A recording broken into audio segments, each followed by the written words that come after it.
నిజంగానే EC fraud చేస్తుంటే west బెంగాల్లో మమతా బెనర్జీ మళ్ళీ ఎట్లా గెలుస్తుంది? మరి ఇదే ఈసీ కదా.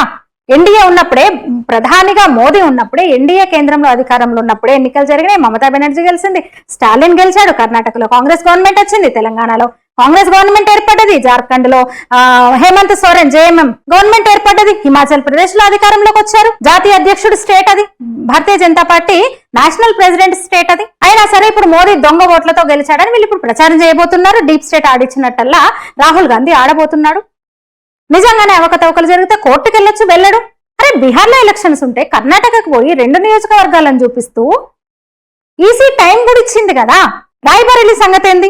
ఘోరంగా ఉన్నాయి అక్కడ దొంగ ఓట్లు. సేమ్ కర్ణాటకలో ఎలాంటి కేసులు అంటే లేనివి పచ్చి అబద్ధాలను నిజంగా నమ్మించే ప్రయత్నం చేశాడో రాయ్బరేలీలో నిజంగానే ఉన్నాయి. అక్కడ ఒక్కరి పేరు మీద 4-5 ఓట్లు ఉన్నాయి.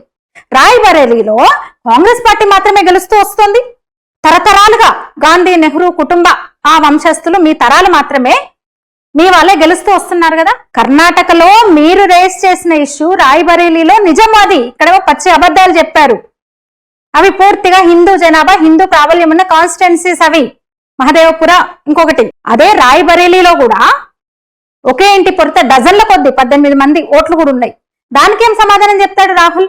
ఇందుకు కదా అసలు ఈసీ ఎస్ఐఆర్ తీసుకొచ్చింది. ఇందుకు కదా రీసెంట్ గా బీహార్ లో ఎలక్షన్ల నేపథ్యంలో ఎస్ఐఆర్ ని తీసుకొచ్చింది. ఇందుకు కదా ఎస్ఐఆర్ ని కండక్ట్ చేసింది. ఇందుకు కదా డ్రాఫ్ట్ ఎలక్టోరల్ లిస్ట్ రిలీజ్ చేసింది. క్లియర్ గా చెప్పింది 64 లక్షల మంది ఓట్లు పోయినాయి దాంట్లో. సరే ఏదో ఒక స్వచ్ఛంద సంస్థ సుప్రీంకి వెళ్ళింది, నోటీస్ ఇచ్చిన తర్వాత ఈసీ కూడా వాదన వినిపించింది. ఇప్పుడే డిలీట్ చేయట్లేదు, నోటీస్ ఇస్తాం వాళ్ళకి.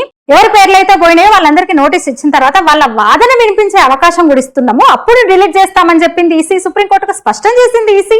ఆగస్టు 1న రిలీజ్ చేసిన లిస్ట్ లో ఏవైతే ఉన్నాయో వాళ్ళకి అవకాశం ఇచ్చాము, అంత తొందరగా డిలీట్ చేయము, అది డ్రాఫ్ట్ మాత్రమే, ముసాయిదా లిస్ట్ మాత్రమే అని ఖచ్చితంగా చెప్పింది. రాజ్యాంగ హక్కు అందరికీ ఉండాలి, ట్రాన్స్పరెంట్ గా ఎన్నికల నిర్వహణ జరగాలి, ఏదున్నా లేకపోయినా కుల మత జెండర్ ఏమీ ఉండదు, ప్రతి ఒక్కరికి ఈ దేశం రాజ్యాంగం కల్పించిన హక్కు, ఓటు హక్కు, అది ఖచ్చితంగా ఉంటదని ఈసీ అంత బాగా చెప్పిన తర్వాత లెక్కలతో సహా చెప్పింది. 65 లక్షల పైగా ఓట్లు తీసేశారు, 22 లక్షల మంది చనిపోయారు దాంట్లో, లేదు బతికే ఉన్నారంటే రండి అని చెప్పింది. 34 లక్షల మంది వలసపోయారు, పూర్తిగా అక్కడి నుంచి మైగ్రేట్ అయిపోయినారు, లేరు. 6 నుంచి 7 లక్షలు డూప్లికేట్ ఓటర్స్ ఉన్నారు అని చెప్పింది ఈసీ క్లియర్ గా.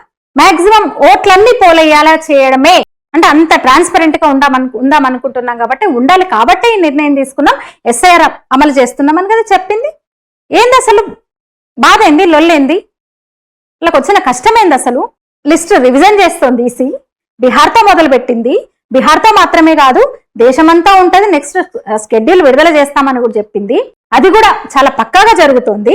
ఆ మొత్తం ప్రాసెస్ లో 2.5 లక్షల మంది సిబ్బందిని పెట్టింది ఈసీ. అంత సులభంగా మేము డిలీట్ చేయట్లేదు, పారదర్శకంగా పనిచేస్తున్నాము అని చెప్తుంది. అయినా సరే ఈ లొల్లి ఏమనుకోవాలి మరి? గతంలో బంగ్లాదేశ్ ప్రభుత్వాన్ని హసీనా ప్రభుత్వాన్ని కూల్చినట్టే భారతదేశంలో కూడా చేయాలనుకుంటుంది. డీప్ స్టేట్ ఆడిచ్చినట్టల్లా ఆడుతూ రాహుల్ గాంధీ నేతృత్వంలోని ఈ దేశంలో ఉన్న ప్రధాన ప్రతిపక్షం కాంగ్రెస్ పార్టీ. కానీ అంత లేదు, ఇది భారతదేశం, బలహీనమైన దేశం కాదు, బలహీనమైన నాయకుడు కాదు.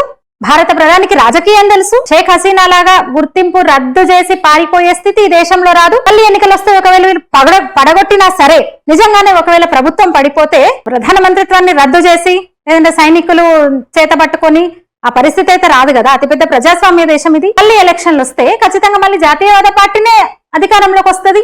రాహుల్ గాంధీ లాంటి నాయకుడిని ప్రధానిగా ఈ దేశ ప్రజలు, మెజారిటీ ప్రజలు కోరుకోవడం లేదు. అందుకే 3వ కూడా ఇడ్చి తన్నారు. అంటే డీప్ స్టేట్ రాహుల్ గాంధీని ముందు పెట్టి, ఇక్కడున్న ప్రతిపక్షాలను ముందు పెట్టి, కమ్మీలను ముందు పెట్టి ఏదో పెద్ద కుట్రకు తెరదీస్తోందని అనిపిస్తోంది. లేకపోతే పాక్ ఆర్మీ చీఫ్ వెళ్ళి అమెరికాలో నిలబడి అనుబాంబు వెలుస్తా అంటున్నాడు. మళ్ళీ మొన్న మనం ధ్వంసం చేసిన ఎయిర్ బేస్ లోనే ఇంకా వాడు పూర్తిగా పునరుద్ధరించుకోలేదు, సెట్ చేసుకోలేదు. వాడు మనల్ని బెదిరిస్తున్నాడు. అంటే ఎవరు ఉండి ఉంటారు దాని వెనకాల? డీప్ స్టేట్ డెఫినెట్ గా అమెరికా ఉండుంటది. కొంచెం ఇతను డల్ అయిపోయిన ప్రతిసారి లేపే ప్రయత్నం చేస్తారు రాహుల్ గాంధీని. ఈ యువ నాయకుడిని మళ్ళీ ఉత్తేజం నింపుతారు. సీక్రెట్ టూర్ అని పెట్టేసి కండక్ట్ చేస్తారు, లేదంటే ఏదో ఒక యూనివర్సిటీలో స్పీకర్ గా ఏదో ఒక సబ్జెక్ట్ ఇచ్చి రమ్మంటారు, ఏదో ఒకటి మాట్లాడిస్తారు. అక్కడికి వెళ్ళి కూర్చొని భారత్ పరువు తీసే మాటలు, వీళ్ళు ఇచ్చిన స్క్రిప్ట్ అక్కడ చదువుతాడు. భారత్ లో ప్రజాస్వామ్యం లేదు, మైనార్టీలకు రక్షణ లేదు, ఇవన్నీ చదువుతాడు వెళ్ళి కూర్చొని. గతంలో ఎన్ని చేసిండ్రు అసలు?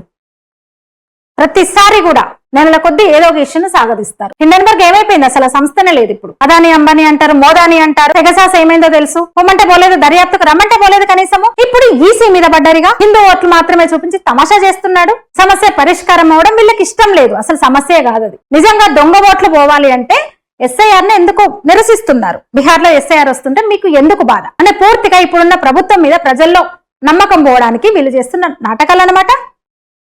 మోదీ పట్ల వ్యతిరేకత పెంచడమే వీళ్ళ ముందున్న లక్ష్యం. ఇప్పుడు అమెరికా ఆదేశంతో అదంతా ఇప్పుడు జరుగుతోంది. మరొక యుద్ధం కూడా జరిపించాలనుకుంటున్నట్టుంది అమెరికా. ఇప్పుడు ఎగ్జాంపుల్ చెప్తున్నాను కదా, చూపించిన వాళ్ళంతా కూడా, రాహుల్ గాంధీ చూపించిన వాళ్ళంతా కూడా హిందువులే. అవి రెండు కూడా హిందూ మెజారిటీ నియోజకవర్గాలు. అక్కడ కూర్చొని హిందువుల ఓట్లు చూపిస్తూ ఎక్కువ నేను చెప్తున్నాడు అంటే హిందువులు మాత్రమే దొంగ ఓట్లు ఉంటారని చెప్పే నమ్మకం అనమాట. హిందువుల్లో ఉన్న ఈ సెక్యులర్లు, వీళ్ళంతా సెక్యులర్ పిచ్చర్లు ఉన్నారు కదా, డైవర్ట్ అయిపోతారు ఈజీగా. మెయిన్ ఏంటంటే ఇప్పుడు బీహార్ ఎలక్షన్స్ లో వాళ్ళకు ఓడిపోతామని అర్థమైపోయింది. బీజేపీ గెలిస్తే అది నిజమైన గెలుపు కాదు, ఓట్ల దొంగతనం చేసి గెలిచారు అని చెప్పబోతున్నారు. అరే ఆ ఓట్ల దొంగతనమే లేకుండా చేస్తాము, డూప్లికేట్ ఓట్లను తీసేస్తామంటే అట్లా అడ్డుకుంటారు. మళ్ళీ మొత్తానికి ఏదో జరగబోతోంది, చాలా పెద్ద కుట్ర జరుగుతోంది దేశం మీద, చాలా పెద్ద కుట్ర జరగబోతోంది. అందరూ అప్రమత్తంగా ఉండాలి. అంత ఈజీ ఏం కాదు. శ్రీలంక, నేపాల్ వంటి దేశాల్లో ఏమన్నా వర్కౌట్ అవుతుందేమో, బంగ్లాదేశ్ లాంటి దేశాల్లో తప్ప భారత్ వంటి దేశాల్లో అవడం కష్టమే. కానీ అయినా సరే వీళ్ళు ప్రయత్నాలు చేస్తున్నారు. మనం జాగ్రత్తగా ఉండాలి ప్రతి ఒక్కరం కూడా. ఈ వీడియో మీద మీ అభిప్రాయాలు తెలియజేయండి, లైక్ చేయండి, షేర్ చేయండి, ఛానల్ ని సబ్స్క్రైబ్ చేయండి. ధన్యవాదాలు.